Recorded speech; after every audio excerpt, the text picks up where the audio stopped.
আপনারা জানেন গত ২৬শে ডিসেম্বর ২০২৩ তারিখ আনুমানিক সকাল ৯:৩০টার দিকে রাজধানীর উত্তরাতে বিশ্ববিদ্যালয় পড়ুয়া ছাত্র হিমেল, যার বাবা নেই, আনুমানিক ৪ মাস পূর্বে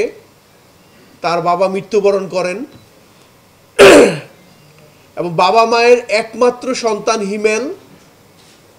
যিনি পড়াশোনার পাশাপাশি বাবার ব্যবসার দায়িত্ব নিয়েছিলেন, সেই হিমেল ২৬শে ডিসেম্বর আনুমানিক সকাল ৯:৩০ বাসা থেকে বের হয়ে যাওয়া পরবর্তী নিখোঁজ হয়ে যায়। তার পরিবারের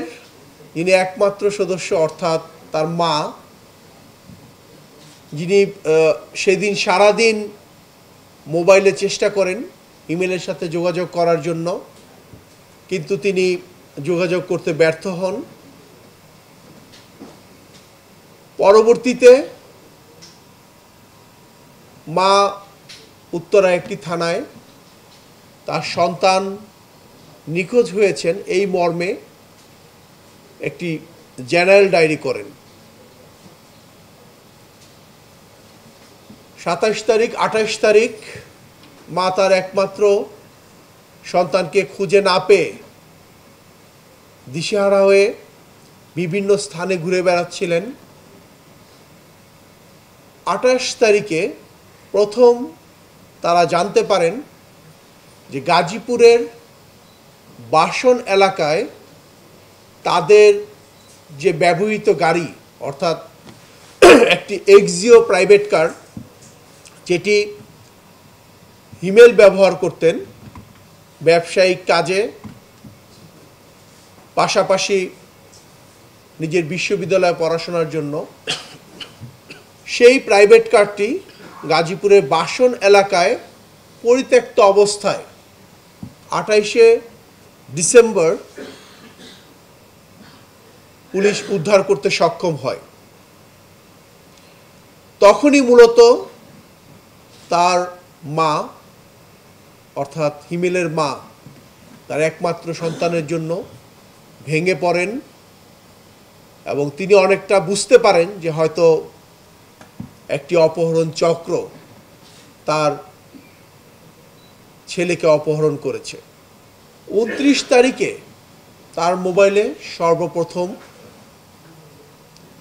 ২ কোটি টাকা চাঁদা দাবি করে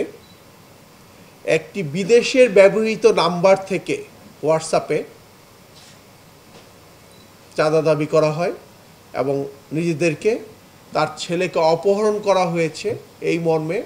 তার কাছে ২ কোটি টাকা চাঁদা চাওয়া হয়। পরবর্তীতে এই অপহরণকারীর চক্র তারা নিয়মিত তার কাছে চাঁদা দাবি করে আসছিলেন ভিকটিমের মার কাছে। আনুমানিক ১ বা ২ তারিখের দিকে, অর্থাৎ এ মাসের প্রথম দিকে, এই অপহরণকারী চক্র ভিকটিম হিমেলকে মারাত্মকভাবে মারধর করা, অমানসিক নির্যাতন করা,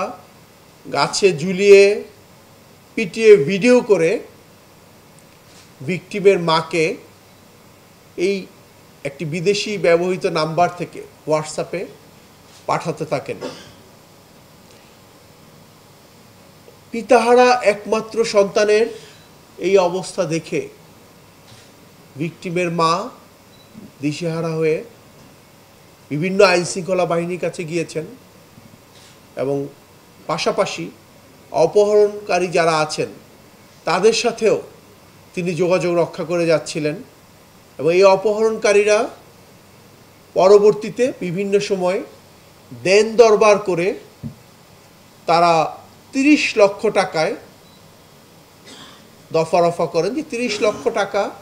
তিনি যদি অপহরণকারীদের পৌঁছে দেন তাহলে তারা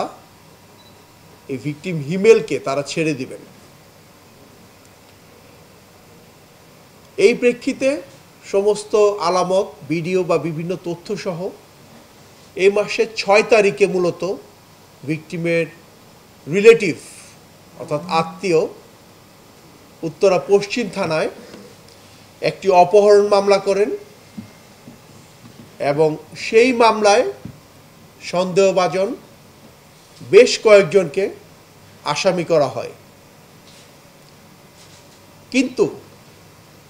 তারা বুঝতে পারেনি যে তাদের ঘরের সবচেয়ে কাছের মানুষ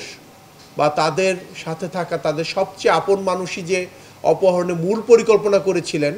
সেটা তারা বুঝতে পারেনি। সো তাকে কিন্তু প্রাথমিকভাবে এই মামলার আসামি করা হয়নি। মামলা দায়ের পরবর্তী সময়ে